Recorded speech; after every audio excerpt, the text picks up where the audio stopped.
Hello and welcome to another episode of the Construction Corner podcast. I'm Dylan. I'm your host, joined by my blue collar badass, Matt. How's it going, man?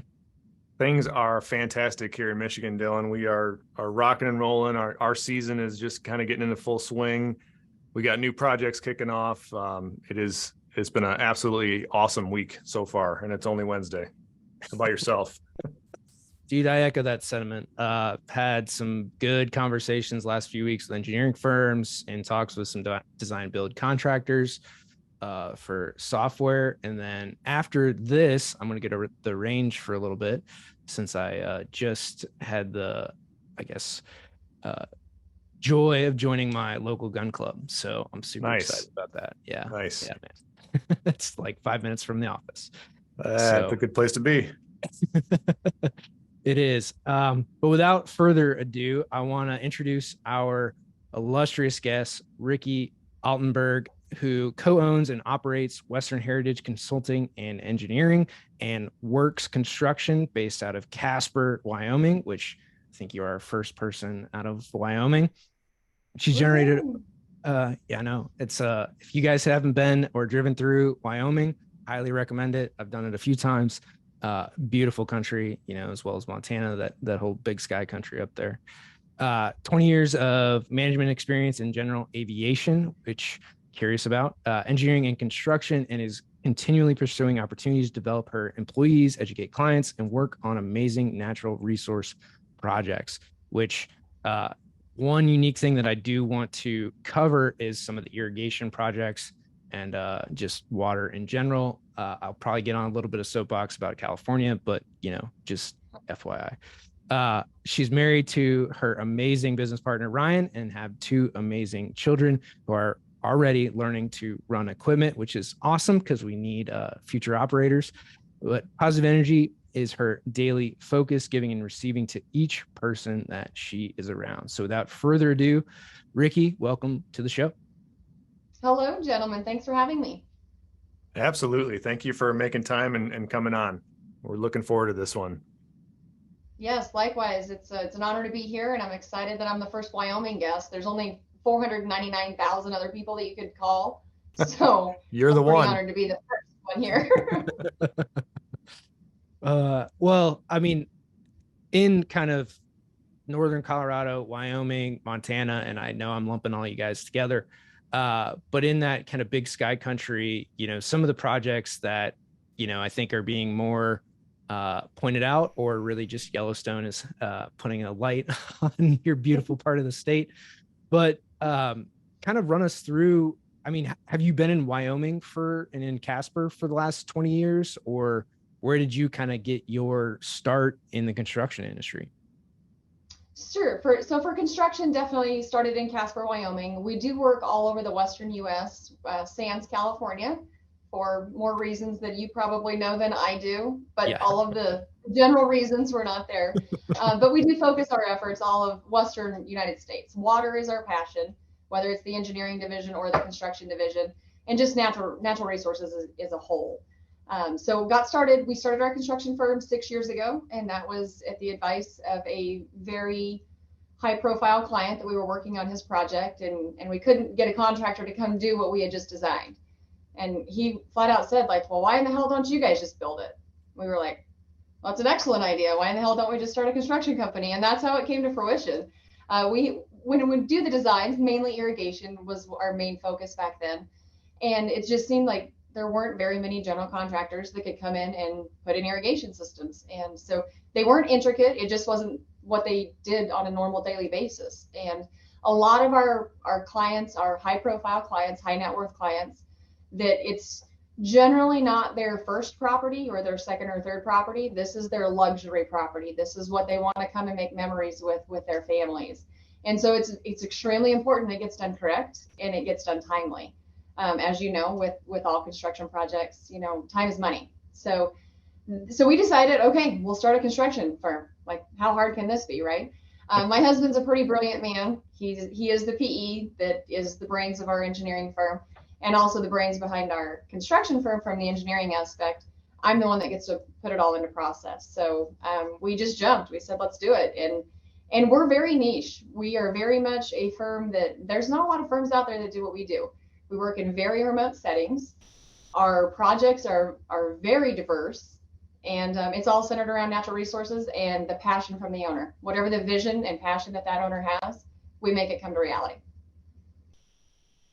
So one thing is just for our listeners. So to dive in on some of the irrigation projects, because like on your website and stuff like that, you've got the big pivot wheels, which if anybody's flown anywhere, you see the big, circles for the big pivot wheel irrigation. First, touch on that, because I do want people to like really understand how like intense these systems are for anyone that's not been around a pivot irrigation system.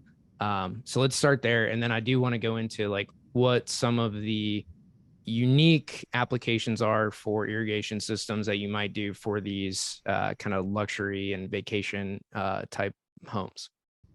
Sure. So for irrigation as a whole, it kind of gets lumped into 90% of America thinks you're lawn irrigation, right? And really that's what irrigation is. It's just like a lawn system, just 10,000 acres, or 5,000 acres or 500 acres. We work on all scales of irrigation systems, everything from drip systems. So we work a lot in the desert Southwest, and water does not flow as like it used to from Montana clear down to Arizona. So water conservation is key, and it is all throughout the West. The East, they try to get rid of it. We try to cherish it and treat it like gold and keep it wherever we can keep it. So the drip systems, that's been big on our corporate farming projects, everywhere from a 5,000 acre pivot, or I'm sorry, a 5,000 acre plot of land that they're doing a corporate irrigation project on, to 20 or 30,000 acres. My husband today is actually down in southern Arizona on one that's a 20,000 acre farm that we're growing food for America. So that's all drip system for the main part. The pivot irrigation system, it's crazy. You can have a pivot to irrigate an acre and a half, or you can have a pivot that, and it's multiple pivots, but you're irrigating 10,000 acres. So we have trees under pivots. Small trees, we have mostly alfalfa crops is what we put under pivots. There's food crops under pivots. So it can be kind of for anything and everything. And a lot of industries use pivots that you wouldn't think do, but they do. And yeah, when you fly over, what are they called? The flyover states, that's what we refer to them as, right? And everything's green. That's the green circles, that's going to be your pivot. As far as on the luxury properties or the residential properties, green's key. That's one thing. The other thing is a lot of these properties in these high mountain and high net worth areas, you think your Aspens, your Tellurides, your Vales, those types of areas, they're actually ag production places. Now, do they have luxurious homes on them? You bet. But what a lot of people don't understand, that a lot of times there's a farmer or a rancher that comes in and runs cattle on those ranches. So somebody buys a 1,000 acre property in Aspen. Well, it's not just 1,000 acres of lawn. It's 1,000 acres. It's 900 acres of grazing property, or they put up production hay for the cattle that graze there, and then they feed them in the winter grounds there. So there's a lot that goes into a luxury property. Small properties, you bet. It's a big sprinkler system to keep everything green. So when that owner pulls in, it's a beautiful estate. But there are a lot of uses on other luxury properties that a lot of people don't understand, that it is still ag use and ag ground. And that helps on the tax front as well, property taxes. So how did you get your start in this? It's a pretty, like you said, pretty niche market that you serve in a pretty niche field. How did you get started, or how did you and your husband get started? Sure. So we did the design aspect, right? So we've been doing irrigation design. He's been doing it for years, but we've been doing irrigation and natural resources, things, ponds, streams, dams, reservoirs. We've been designing all of that for over 12 years. He's been doing it for over 25 years, us personally for 12 years. And it came to fruition from that client saying, we've got to find somebody to build it. And us as the project engineer, we were always trying to find qualified contractors. You'd go to bid and it was never low bid that wins on our projects. It was always, let's find the most qualified, competent contractor. They just weren't there. So we said, let's jump, let's go do it. And that kind of morphed into, as you guys both know, when you start your own company, you don't necessarily say no to very many things. It's like, can you do that? Hell yeah, we can do that. Yeah, we can absolutely do that. And it's kind of morphed into, now we know where our specialty is a little bit more. We would do anything and everything to get started. And now we do mostly 80% private projects, and we'll do 20% public projects. And the public projects we work on are usually stream or irrigation related, game and fish, like improving trout habitat, wildlife habitat type of projects, stream restorations from the flooding, the erosion.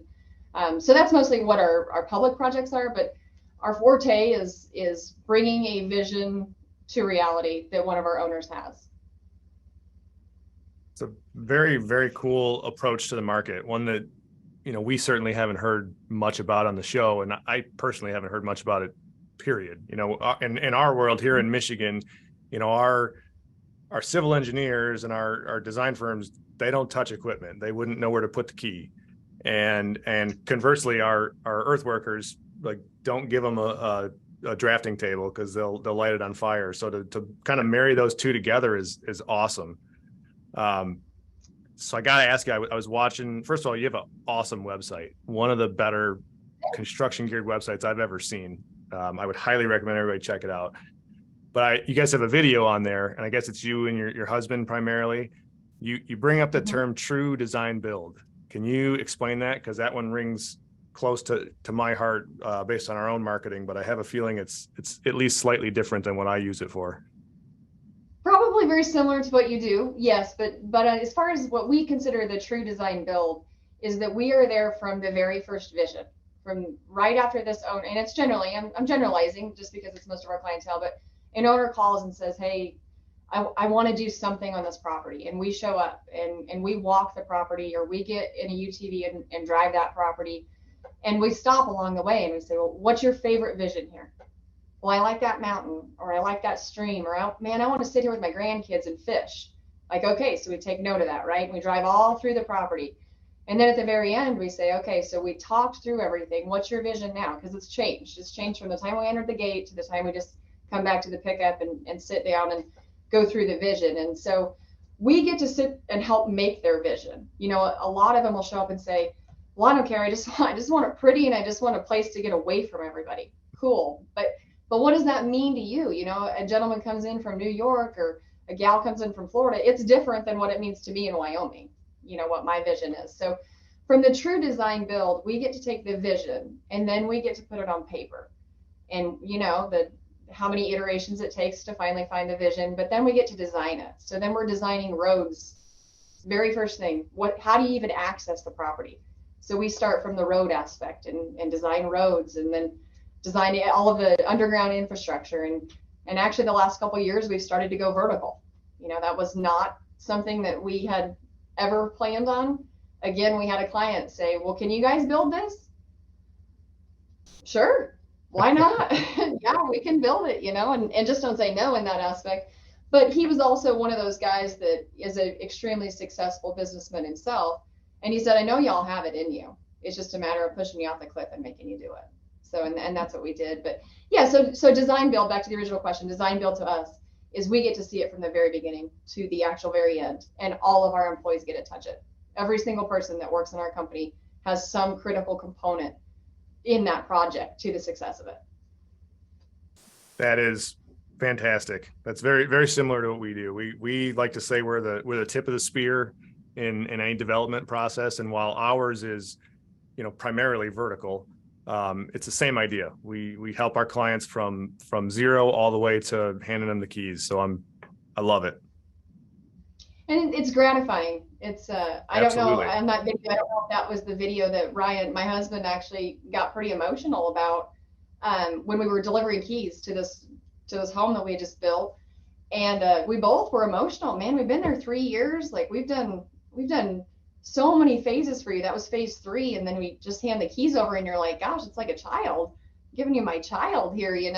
It's pretty gratifying. And then to come back and have a glass of whiskey on the porch with them, that's truly the best part of it. And you get to see their kids out playing, and yeah, it's fun, but it's emotional. There's emotional attachment to all of those design build projects. For sure. I think it's easier. We have just design. There's projects we do just design on. There's projects we do just construction on, but they don't seem to be near as emotional as the true start to finish. You've got it all invested. Mm-hmm. Yeah, no, definitely.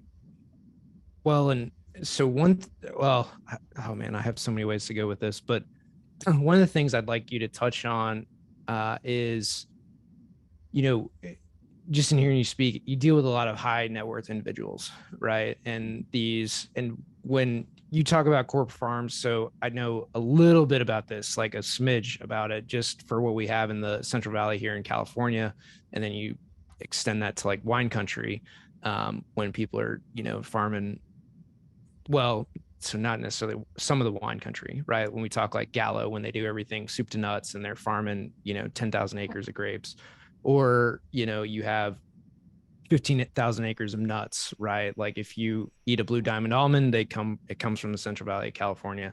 And so in dealing with these high net worth individuals, because I would imagine you get to interface with the owner directly for a lot of these projects. Um, how has that kind of stretched your vision or what you see as possible? And the reason I want to bring this up is this is one of the unique things that we get to do in construction is have an interface with owners, especially in your case, right? These very high net worth individuals, and especially designing luxury properties for them and kind of retreats. But on the other side of that, even, some of the projects like you do, Matt, is, they're high net worth people, right? They're putting down whatever it might be, 10, 20, 50, $100 million for these projects. And, not everybody can write that check, but most of these individuals can. So how has it been to work with people like that in high net worth? I did a lot of institutional work, so I didn't quite get that same experience as you have, but speak a little bit to that. Sure, it's truly mind blowing. I mean, there are days that I think, my gosh, we just worked with, three out of the top five landowners in the United States on the top 100 list. Like, and that was our goal. The top five was our goal when we first started this 10 years ago or 12 years ago. But yeah, it's we're so grateful to be able to visit with them, to be able to chat with them and get an understanding of what brings them together, what brings them out to this property, what brings them joy, and then their success too. Luckily, especially on these big long projects that we're with them for 2 or 3 years, we get to pick up the phone and say, hey, I've got a business question. Like, can you help me? I'm struggling here. And we do, first off, ask for permission, of course, may I ask you a business question, but certainly like they are extremely successful people. And I think all of our owners have built it all. None of it got inherited. It was all hard work, blood, sweat, and tears, and they've climbed that ladder, or they've climbed the mountain per se, and they've done it already. So it's extremely gratifying to be able to listen to their success stories, and then also ask, how can we do this better? You just saw us for 3 years. We just went through a process together. What would you do different, or what could have we done better? And they're honest. They're not degrading. They truly just want to help you succeed, just like we want to help people, the younger generation with us to succeed. So if you'd have told me 10 years ago that I'd be talking to some of the highest net worth individuals in the United States, I'd have thought, man, you're crazy. But I was in private aviation too. So my previous career was in general aviation. And so talk about high net worth, that was where my eyes got opened at 18 years old. I was visiting with very high net worth individuals there, doing homework at night. And same thing, I'd ask them the question like, hey, so how did you get here? What's your success story? I was never afraid to ask those questions, and I'm still not afraid to ask those questions because it comes from a respect standpoint. I highly respect people that are successful.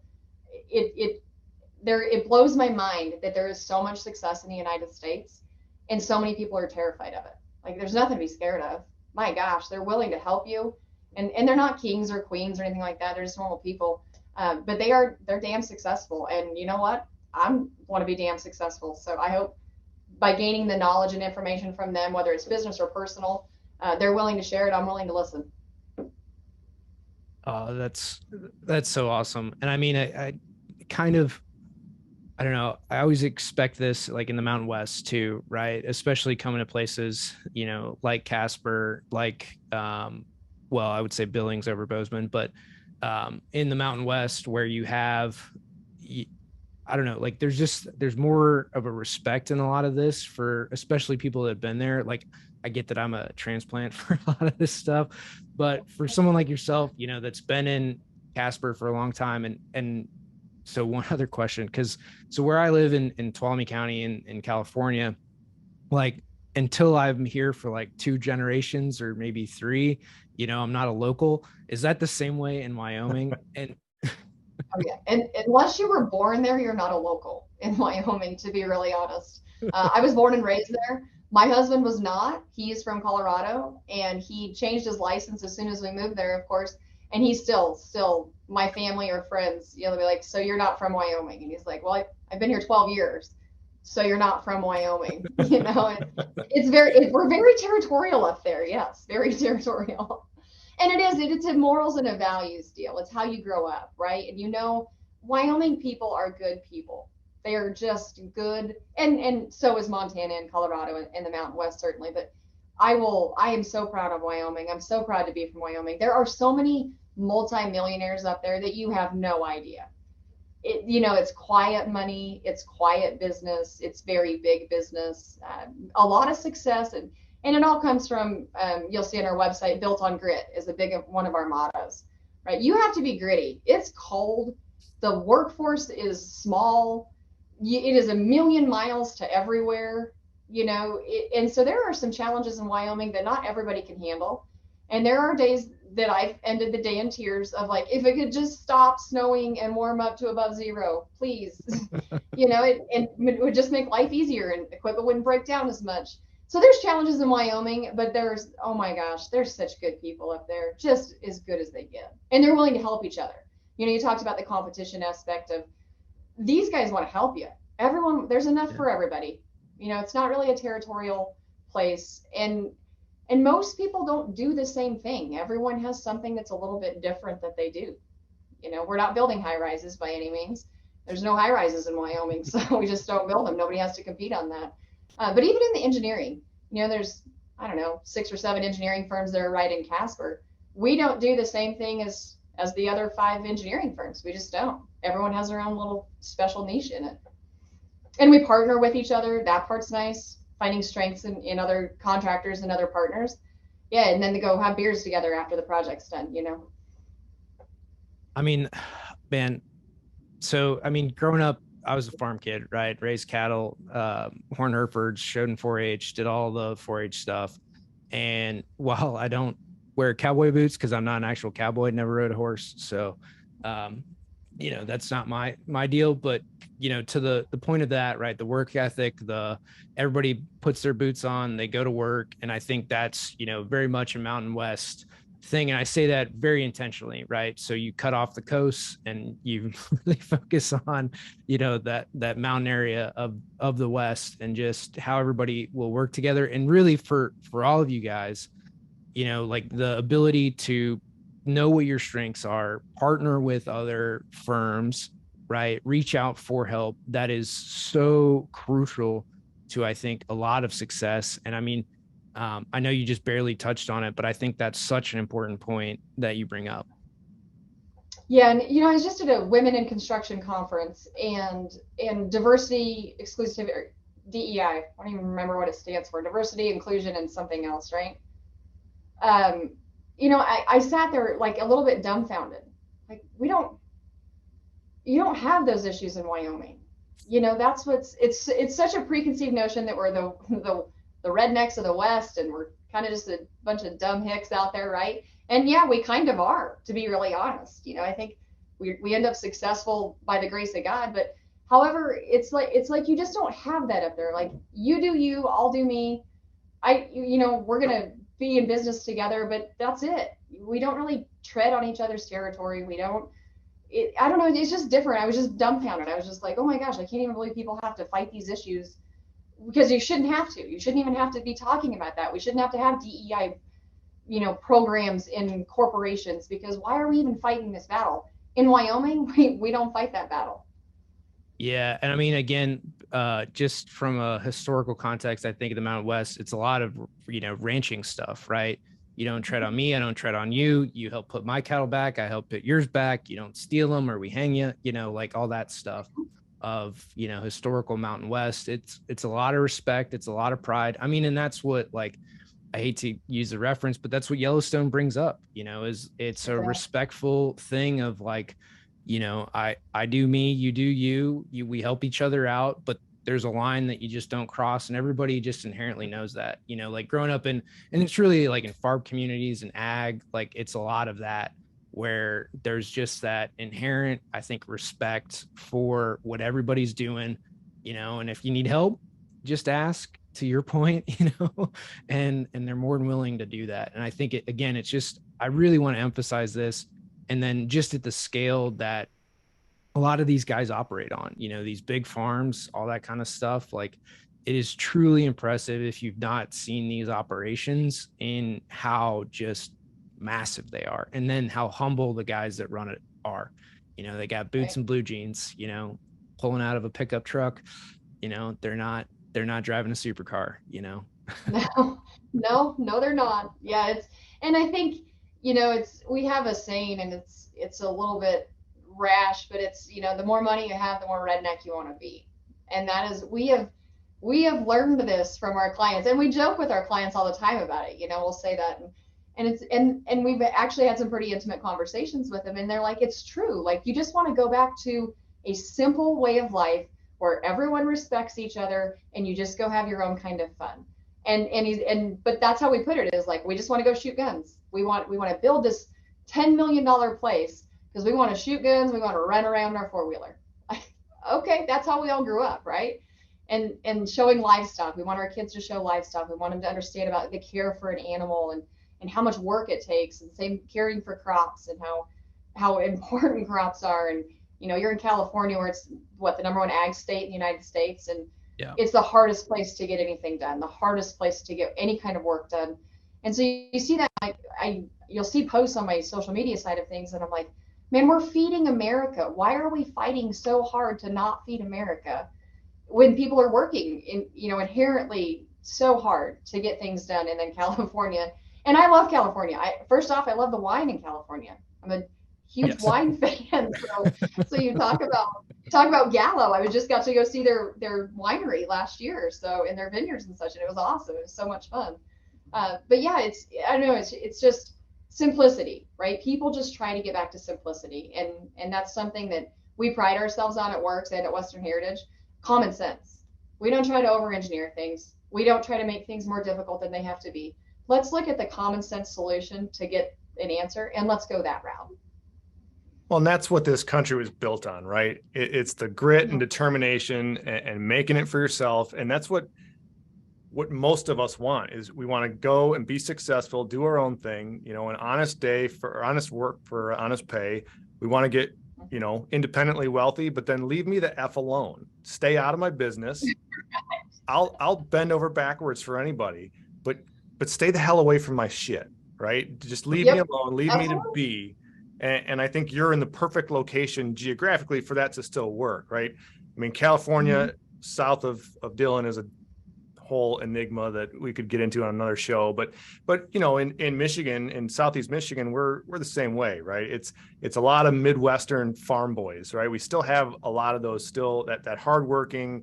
We don't wear cowboy boots quite as much, but we wear Carhartts and steel toes, and we get shit done.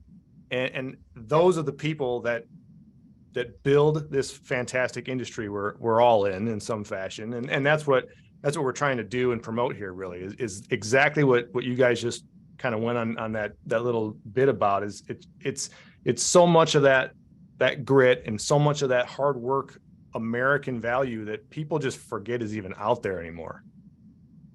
And I honestly think there's 80% that know it, live it, breathe it. Like, if it's like a bell curve, right? Like, if you take 10 off each side, which you can call it the coasts, and then, like you were referencing earlier, just that middle percentage, they're just really good, hardworking people that just want to come in and do their job and that have pride in it, right?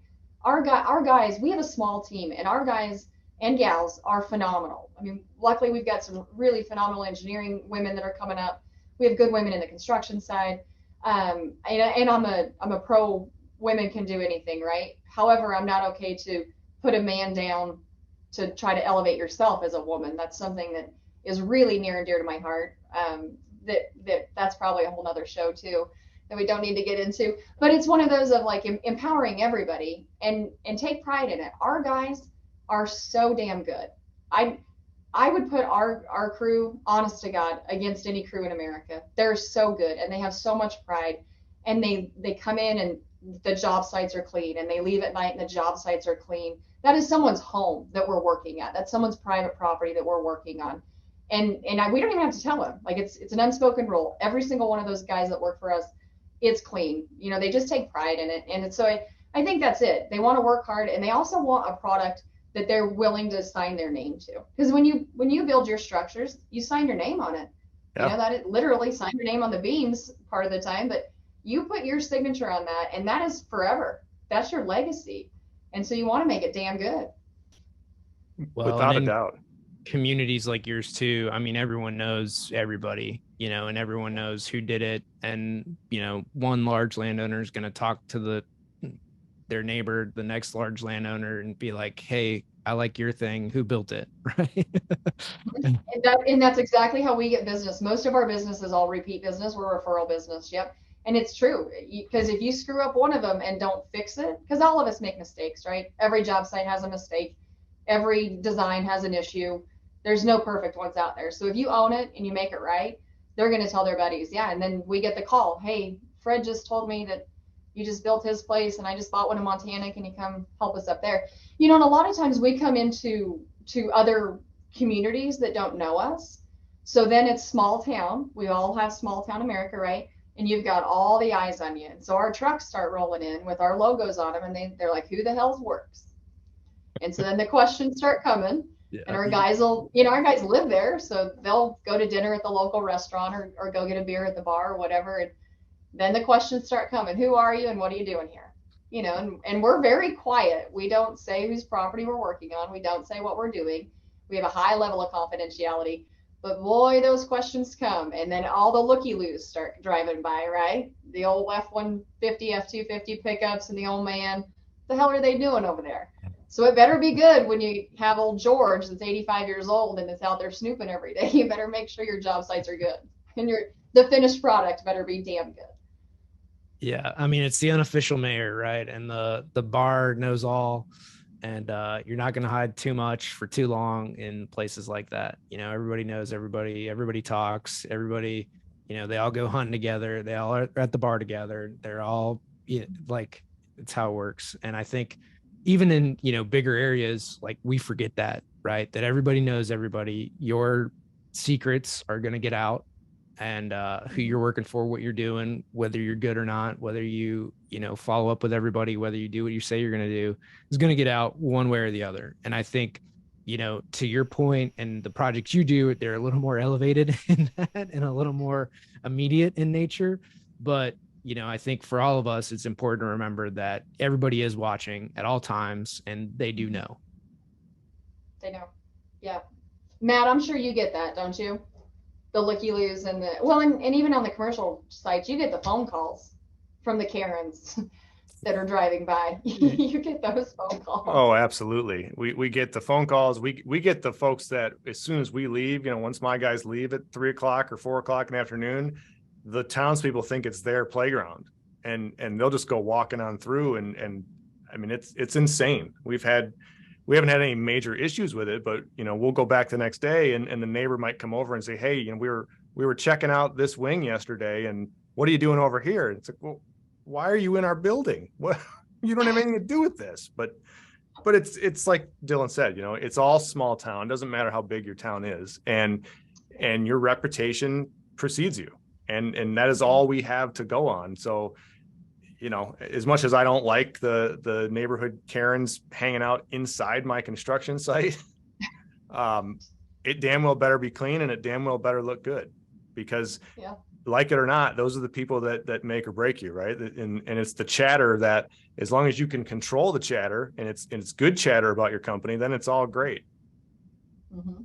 Yep. And address the bad chatter, right? You know, address it quickly. We've been fortunate. We haven't had to do a lot of that, just because our clients are very quiet. They don't want anybody knowing what's going on at their place, you know, until it's done, and then it's a big party and a big event, and everyone gets to see it. But yeah, it's the golden rule, and in the construction industry. It's just fun that it's almost like a frat house and a farming and ranching family mixed is literally how I look at the construction industry. I'm like, because it's fun. Like, it's a fun industry. And we like to have a good time at the end of a project, right? But then it's also like this brotherhood of really good people that this industry encompasses. Yeah. I was just at Farm Bureau for Stanislaus County this last week. And so Stanislaus is one of the top ag counties in California. And so we had 4 or 5 elected officials that were there. We had 2 congressmen, a senator, and then 2 state folks. So because of how big of ag it is. And so this was because my wife, she's a geologist. So we sell a lot of lime, dolomite, or she does, in her company, to a lot of the tree farms in the valley, right? That's the primary as a calcium supplement to the farmland. And in going to this dinner, I mean, exactly like you're talking about, there's 2 bottles of wine on every table. It's a steak dinner, literal, like, New York strips for New York steaks for dinner, all the trimmings, like everything you could want for it, guy grilling out back, open bar, all the kind of stuff, but just down to earth people. The guys getting their awards were in their 60s for their service to Farm Bureau. And, it was just a lot of good-hearted fun. These guys were dairy operations, and, it spreads far and wide on, the people that grow food, provide all the kind of supplemental services, if you will, like you guys are doing in irrigation and calcium or other supplements for the ag industry, that end up feeding America. And again, I just happen to be really close to a lot of it, and now more informed than I've ever been on, the agriculture that is in California. Again, it's huge. I mean, it's the largest industry outside of tech. But if you take away, like, really the tech side of it, it's the largest job producing industry in California is agriculture. So just phenomenal about the community, the culture of ag farming, and then, extend that to construction and building things and maintaining our kind of way of life here. Without getting on too much of a soapbox, Rikki, because I will do that when it comes to a lot of this stuff. I mean, you could tell I'm passionate about a lot of this and like ag and coming up from that background. But for you, where do you see the construction industry going? What would be, if you could wave a magic wand, what would you fix or help? Or maybe it's nothing, but where do you see the industry going, and where do you see some need for improvement? The obvious one is labor. How do we fix this labor shortage? And it's, based on the graphs and based on the information we have, it's not going to get any better. It's everything from, we just started to put all of our machines to machine control, and our really good operators don't like it. They're pissed. Like, this is a video game. Why am I running a video game? Like, let me run the equipment how I know how to run it. But unfortunately, there's just this gap in qualified people. And I honestly, I look back and I'm like, where does this gap come from? Because it's people my age, right? I'm 40. It's my age and under that I'm like, how did we miss this gap? Because in rural America, you grow up running equipment. Men, women, children, it doesn't matter. I mean, I'm serious when I say my kids we're cleaning stalls, or my husband's out digging something in the back pasture. The kids are on the excavator, or they're on the skid or whatever, and they're running it. And I'm like, equipment's so cool to run. Like, how did we get away from nobody wanting, and it pays good, that nobody wants to work in construction, And so I really am at a loss as to why we have this labor shortage, but it's damn sure there. And that's, the qualified labor, the, I guess, dependable labor is another thing. And I think there's a shift coming. I really do think that it's going to course correct with the good operators and the good laborers and the good construction tradesmen, men and women, are going to rise to the top. I mentioned I was at that Women in Construction conference, and that's one thing that they're really trying to push is a national organization of getting more tradeswomen, and women are just as qualified as men, and you can go back and forth on that. Yeah. However, it's a matter of just wanting to do the job. Like, do you want to go into the electrical industry? Do you want to go into plumbing? What do you want to go into? Because any human right now has the greatest ability to go get trained and go execute right now. And I always laugh if anybody, which rarely happens, but if anybody ever complains about our labor rates on like our engineers, like, have you paid a plumber lately? Because they're $30 an hour higher than we are. And we're engineers. Like, I'm not, my guys are and gals are engineers. And so I'm like, it's great money. Why are these trades so looked at as a negative, as a not a career choice? And it's Mike Rowe. Shoot, Mike Rowe, he's helped more of the trades than any human in America, I think, has. And I'm so thankful that he is bringing everything to light, and that he really is a big advocate for these trades. But it's people, it's good people. And if you can find good people and they're trainable, we can train them in anything, right? You just have to have a willing attitude, willing to learn, and we can train you. But I think that's the biggest gap. I think, and I'm nervous on all of this infrastructure spending.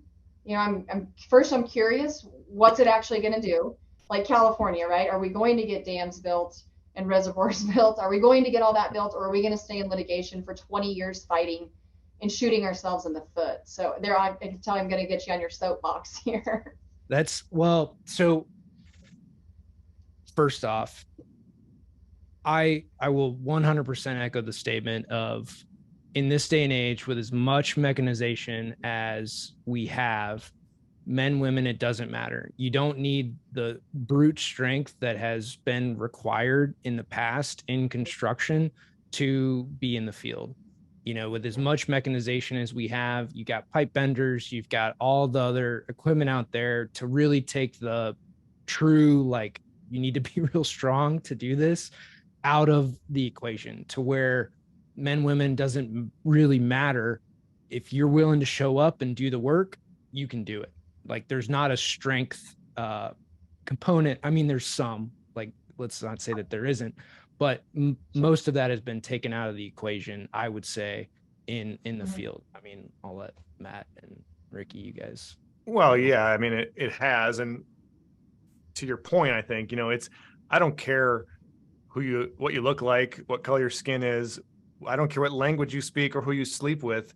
If you can show up and you're willing to work and you're willing to do what it takes and grind it out, there's a spot for you in this industry. And I wish we didn't get to this like right at the tail end of the episode, because Rikki, Dylan and I could ramble on about this for hours. It is one of our primary goals here. And yeah, Mike Rowe's doing a great job. We need more big voices like his to join that fight. I mean, that's what we're trying to do. We're obviously nowhere near where he is, but there's so much wrapped up in the politics of America and the dissolution of our education system. And it goes down a rabbit hole that, you may never come out of if you get too far. But, the reality is we provide so many opportunities in what it is that we do every day. And, again, it doesn't matter who you are. There is options. There are opportunities here. We just have to get better as an industry at educating, I think, the parents, frankly, if you want my quick opinion, but the parents first and then the kids, that, construction is a viable option. It's not second best. It's not first loser type shit anymore. It's a great opportunity. Yeah, and I echo that. I think that's brilliant to go to the parents first and then the kids. There was something I was listening to or reading the other day that said, if you get them in high school, it's too late. Yeah. You have to get these kids in middle school, and that's where we have to start. And that comes on us too, right? As being a mentor and educating, and especially from the female aspect, I think in construction and engineering both. You don't have to be an engineer. I'm not an engineer, and I own a construction company and engineering firm. Like, you don't have to be an engineer and be, of that level of education. And so it's on us to go and educate and to go and teach people what construction really is and how much it could open your eyes. Because that's the other thing on the engineering. We've had some engineering students that have reached out to us and said, hey, I want to work for your company because I didn't know you could do what you do in engineering. Like, I thought engineering was just building roads or building buildings, and I thought that was it. And, man, I'm sparked up. I just had a kid reach out came from a dairy, and I'm thinking, man, you grew up on a dairy, hard work, but that's harder than I ever want to work is on a dairy. So come on, bud, like Hell come yeah. join us because we do cool shit.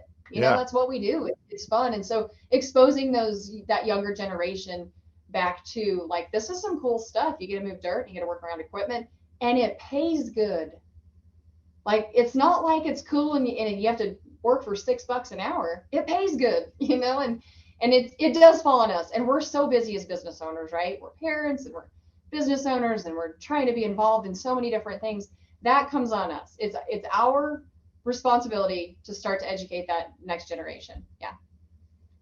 We have to. We've allowed ourselves to dig this giant hole, and there are no farm clubs anymore, right? And we've been bitching about it for 20 years, but no one's really started to do anything about it until very recently. So again, it's a whole show in and of itself, and we'd love to have you back, and maybe we can do that sometime in the near future. But it is up to us. It's up to us, the three of us, the industry.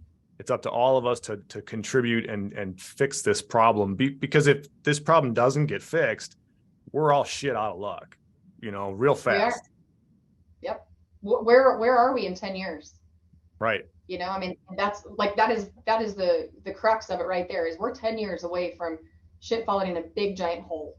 Yeah. And America can't handle that. We personally can't handle that, and that's where we're at. Yep. So Wyoming, luckily we have FFA and 4-H clubs, and that they have to go do highway cleanups, and they have to go help elderly people paint their house. And they even have one that you buy time for the FFA members. And so you're like, hey, I need 8 hours and we're going to pay you. They get paid. So we're going to buy your time, and here's 8 hours.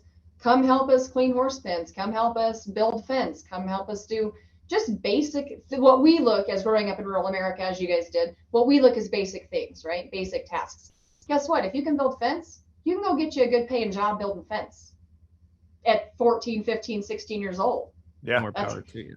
I mean, you guys know what we worked for when we were young, when we were 13 or 14 and had our first jobs, and we didn't work for anything. Nothing. Nowadays, those kids could make some coin. Yeah. Rikki, I would love to have you back on for this conversation, for water resources conversation and the politics of it. I stopped getting on my horse there on just the idiocracy that is California when it comes to these dam projects and other water resources. So I would love to talk about that and what we can do to move that forward. I know there's some effort. McClintock's trying to do it, which, I mean, he's old and hasn't done too much for us, but is, trying to reduce really the amount of paperwork, all that kind of stuff. Anyway, before I rant too much, would love to have you back to talk about that stuff, because I think, to the whole point of most of this, right, whether it's the kids, whether it's water resources, whether it's the opportunities that are within construction, whether it's bringing women into construction, and letting people know that there's opportunities other than running equipment or bending pipe or being in the field. You can project manage, you can estimate, you can do all sorts of things within the industry that I think people just truly don't know about. And so it becomes education more than anything on all these topics that we're talking about. Once you kind of understand what people have to go through, from farming to water to irrigation to getting rights to irrigate stuff to, permitting a building to opening a building, everything that we go through, once people really understand that, like, they don't have any questions. They're like, why is this so hard then? Yeah, it is. The common sense starts to come together, right? They're like, oh gosh, I didn't know all of that. Let's make this process easier so we can make it quicker. Yeah, that'd be great. And in California, there are so many brilliant humans in California. It blows my mind that the regulations have gotten that bad. We've got to feed America. We got to take care of our own first. United States is the only independent country that can do that. We've got the natural resources, we've got the fossil fuels, we've got everything right here. Let's stop shooting ourselves in the foot. Amen to that. I would love to come back and visit with you all. We have many topics that we can go off of, but the women in construction, that's a big one too. Gosh, I'd love to talk more on that. And if you guys or any of your listeners feel free to reach out to me if there's any females out there that just need someone to talk to or bounce things off of, or men. I mean, it's fine, but the female aspect I'm really passionate about of growing that in construction. So would be happy to visit. Where can they find you? www.works.us, and that's WURX.us. And then our Western Heritage one is westernhce.com. And you can reach out there, hit the contact page, it comes to me. So I'll get all of the emails. Awesome. Any last words, Rikki, before we wrap things up here? Keep fighting the good fight, guys. I appreciate it. All of the expertise and everything you guys put out there. You never know who's getting just one little bit better because of what you're saying and what we're talking about. So keep fighting the good fight. I appreciate you having me on. Thank you. Well, that goes across the board, Rikki. Thank you for coming on. It was a fun conversation, and hopefully we can do it again in the near future. Absolutely. Okay, take care, guys. Awesome. Matt, any last words before I wrap us up? I'm good, man. All right, guys. Well, we covered a lot of ground today. Be sure to follow Rikki, check out her sites and what they're up to. It's pretty cool stuff that they're doing. And, as we've talked about in this show and countless others, spread the word about construction. It's a well-paying job. It's a great career. And there's tons of avenues to go to, whether you're a parent, not a parent, a parent, spread the word on construction and, see if you can get in and job shadow or visit job sites, all that kind of stuff. Please ask, do not trespass, all that kind of good stuff, so that you can really inform your kids, inform yourselves about this industry. And the same with agriculture. Reach out to, if you know a farmer, if your friends know a farmer, like any of that kind of stuff, they would be probably more than happy to at least have a conversation with you. And really, all of this stems around education and educating yourselves, your community, about what construction is, what we do, and how we can help empower those that come after us. So that's it for this episode of the Construction Corner podcast. Until next time.